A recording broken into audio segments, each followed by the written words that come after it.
Good morning students, welcome to the learners hub. English grammar के लिए सबसे important उसका बेस क्लियर होना। उसके बेस के लिए सबसे इंपॉर्टेंट जो चीज है वो होता है फॉर्मूला, जो कि उसी फॉर्मूले पे पूरी ग्रामर बेस्ड होती है।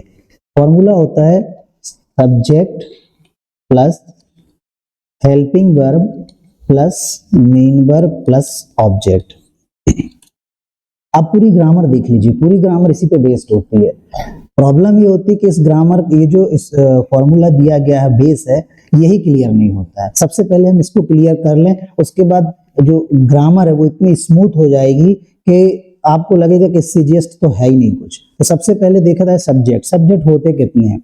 सर्वप्रथम हमको ये पता हो कि सब्जेक्ट कितने हैं। तो सप्ताह में दिन कितने होते हैं? 7। तो 7 ही सब्जेक्ट माने गए। कौन कौन सा? I, we, you, they, he, she और इट, ये 7 सब्जेक्ट माने गए हैं। अब 7 सब्जेक्ट में कंफ्यूजन ये होता है कि इसमें सिंगुलर कितने होते हैं और प्लुरल कितने होते हैं। आधे से लोग तो ये बोल देते हैं 90% कि आई भी सिंगुलर हो जाता है। आई सिंगुलर नहीं है, आई प्लुरल है। इसमें से सिंगुलर सिर्फ 3 ही है, एक ही, शी और इट। लड़का, लड़की और अदर, ही, सी और इट, ये सिंगुलर होते हैं। बाकी ही, शी और इट ये सिंगुलर, बाकी चारों के चार प्लुरल होते हैं। अब इट के लिए अक्सर हम यूज करते हैं अदर।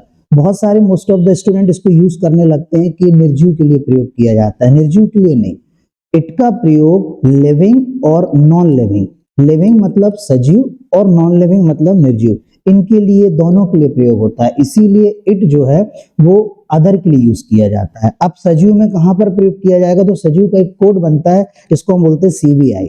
सीबीआई में सी का मतलब होता है C for child, B for baby और I for insect slash cattle, कीड़े मकोड़े अर्थात जानवर। अब जैसे काऊ है, काऊ के लिए हम सी नहीं यूज कर सकते ना। अब बोलना है यह एक गाय है तो सी इज अ काऊ नहीं होगा, इट इज अ काऊ होगा। अब काऊ एक लिविंग है, लिविंग है मतलब सजीव है, मतलब हम किसका प्रयोग कर रहे हैं? इट का। इसलिए इट जो है वो अदर के लिए यूज होता है, सिर्फ निर्जीव के लिए नहीं। और 4 जो दिए गए हैं कि आई, वी, यू, दे, ये प्लुरल है। अब कंफ्यूजन ये आता है कि आई सिंगुलर, आई तो स्वयं के लिए यूज होता है। अब सबसे मेन तो होता है कि सिंगुलर प्लुरल क्या होता है। सिंगुलर क्या है? सिंगुलर का मतलब होता है सिंगुलर। सिंगुलर का डेफिनेशन ही देखो, सिंगुलर कैसे बना हुआ है? सिंगल से। सिंगल मतलब एक, यदि एक है मतलब सिंगुलर, और एक से ज्यादा हुआ कोई भी चीज हो, एक से ज्यादा है मतलब वो किस में कन्वर्ट हो जाती है? प्लुरल में कन्वर्ट हो जाती है।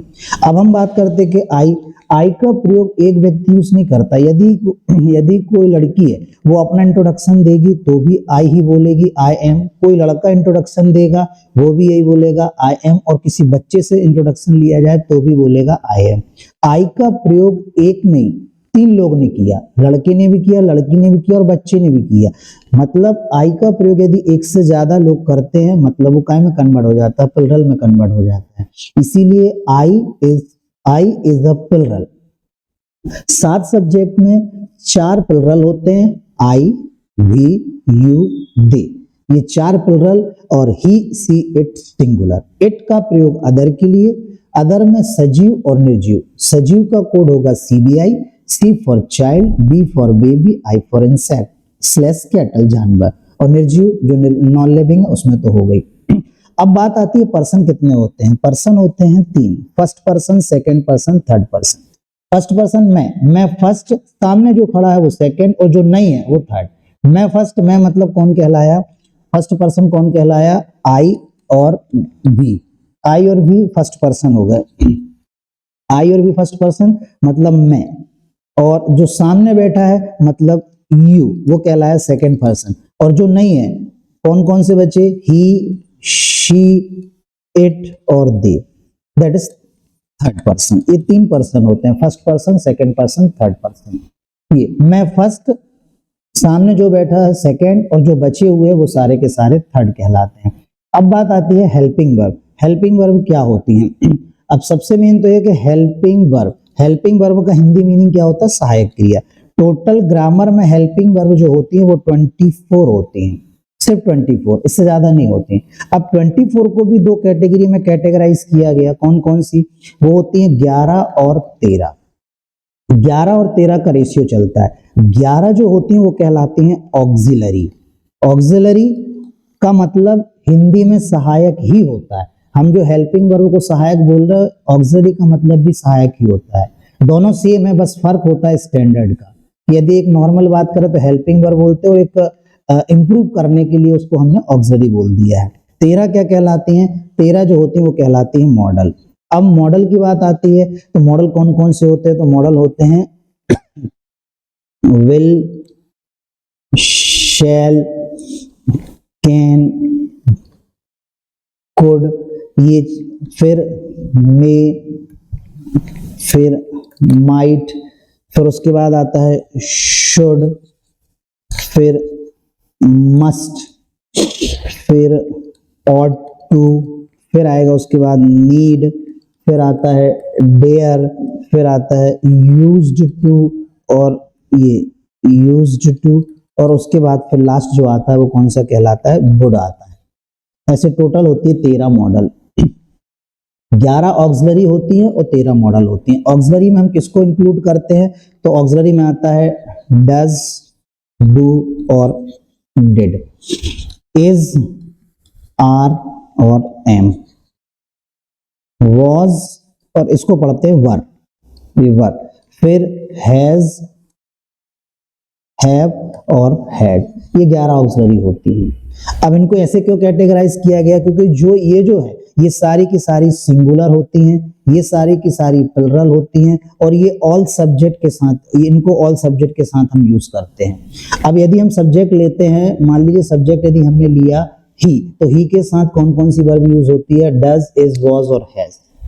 डू प्लुरल के साथ, डिड सातों सब्जेक्ट के साथ, आई के साथ एम यूज होता है। ये 11 ऑक्सिलरी वर्ब कहलाती है सिंगुलर और प्लुरल में। मॉडल की यदि हम बात करें, जो हमारी 13 मॉडल होती है जो लिखी हुई है, 13 मॉडल सातों के साथ सब्जेक्ट के साथ अप्लाई हो जाती हैं। बट एक कंफ्यूजन होता है कि पहले हमने पढ़ा कि आई और वी के साथ सेल लगता है, लेकिन उसका एक रीजन है। जब मॉडल का चैप्टर पढ़ाया जाएगा तब उसमें क्लियर हो जाएगा कि सेल का प्रयोग हम आई और वी के साथ ही क्यों करते हैं। अदरवाइज इन जनरल देखा जाए तो 13 की 13 मॉडल सातों सब्जेक्ट के साथ अप्लाई हो जाती है, इनके लिए कोई नियम नहीं।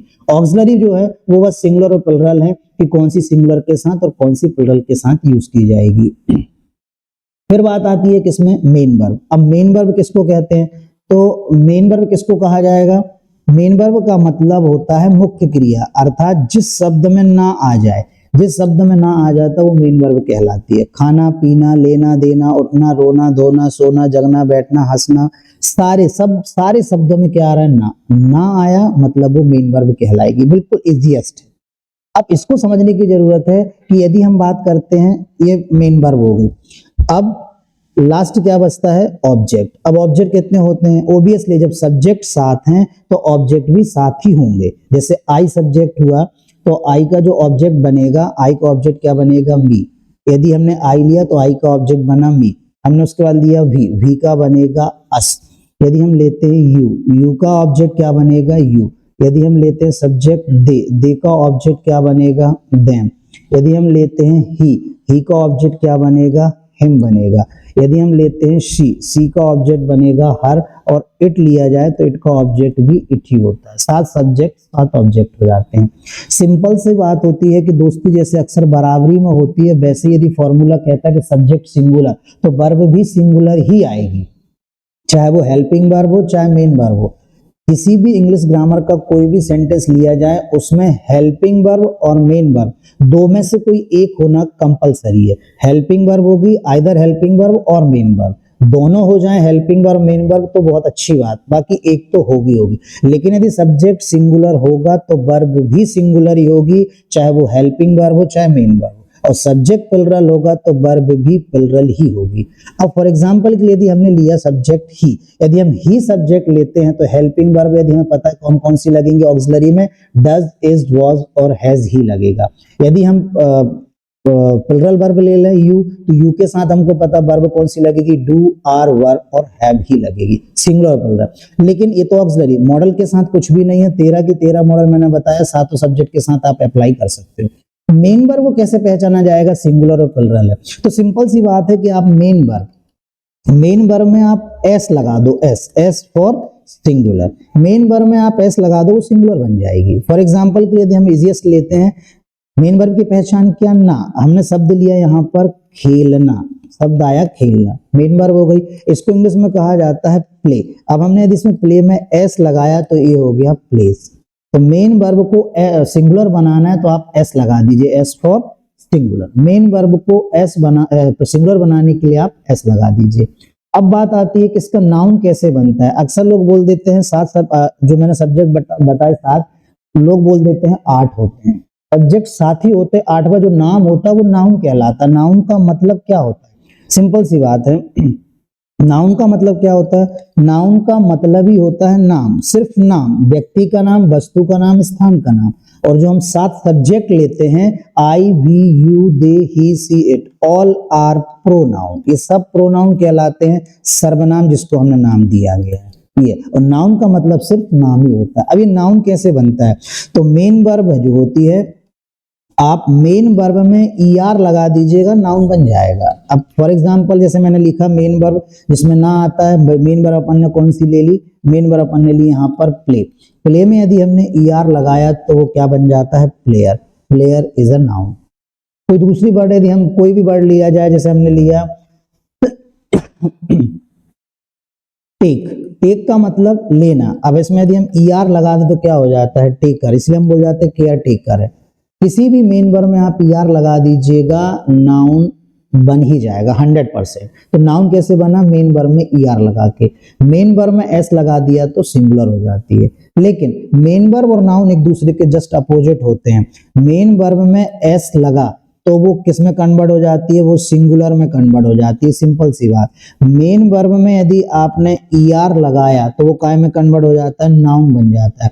नाउन और मेन वर्ब एक दूसरे के अपोजिट होते हैं। यदि आप नाउन में S लगा दें तो वो प्लुरल में कन्वर्ट हो जाएगा। प्लुरल में कन्वर्ट होगा मतलब जैसे आपने यहाँ पर लिया वर्ड, आपने लिया यहाँ पर नाउन लिया प्लेयर, प्लेयर में आपने S लगाया तो क्या बन गया, प्लेयर्स। ये काय में कन्वर्ट हो गया, ये प्लुरल में कन्वर्ट हो गया। मेन वर्ब और नाउन एक दूसरे के जस्ट अपोजिट है। मेन वर्ब में S लगेगा तो सिंगुलर, नाउन में S लगेगा तो प्लुरल। लेकिन यदि आप इसको अपोजिट कर दो, मेन वर्ब से S हटा दो तो वो प्लुरल हो जाएगी, और नाउन से S हटा दो तो वो सिंगुलर हो जाएगी। दोनों एक दूसरे के जस्ट अपोजिट होते हैं। तो ये मेन वर्ब और नाउन, ये पूरा फॉर्मूला जो फर्स्ट में बताया कि ये वाला फॉर्मूला जो होता है, subject, helping verb, main verb plus object, इसी फॉर्मूले पे ही पूरा बेस्ड है। सब्जेक्ट सिंगुलर, वर्ब सिंगुलर, पूरी ग्रामर में singular verb, singular noun, plural verb, plural noun होता है। तो ये फॉर्मूले का पूरा डीप होना, पूरा कॉन्सेप्ट क्लियर होना चाहिए कि सब्जेक्ट क्या है, हेल्पिंग वर्ब क्या है, मेन वर्ब क्या है, सिंगुलर कैसे बनता है, प्लुरल कैसे बनता है, और कैसे सेंटेंस अरेंज होता है। सिंपल सब्जेक्ट का आप ध्यान रखिए, ही, सी, इट सिंगुलर ही होते हैं, आई, वी, यू और दे प्लुरल ही होते हैं। तो ये बेस होता है। किसी भी ग्रामर को आप कहीं भी कुछ भी ग्रामर का कोई भी पोर्शन पढ़ेंगे, ये बेस क्लियर होना जरूरी, जो फॉर्मूले के बेस में होता है। तो इसके आगे का इसके लिए पढ़ने के लिए और जानने के लिए आप द लर्नर्स हब का वीडियो देखते रहिएगा। इसके आगे का मैं आपको आगे बताऊंगा। Keep it up, keep watching English grammar from the Learners Hub. Thank you.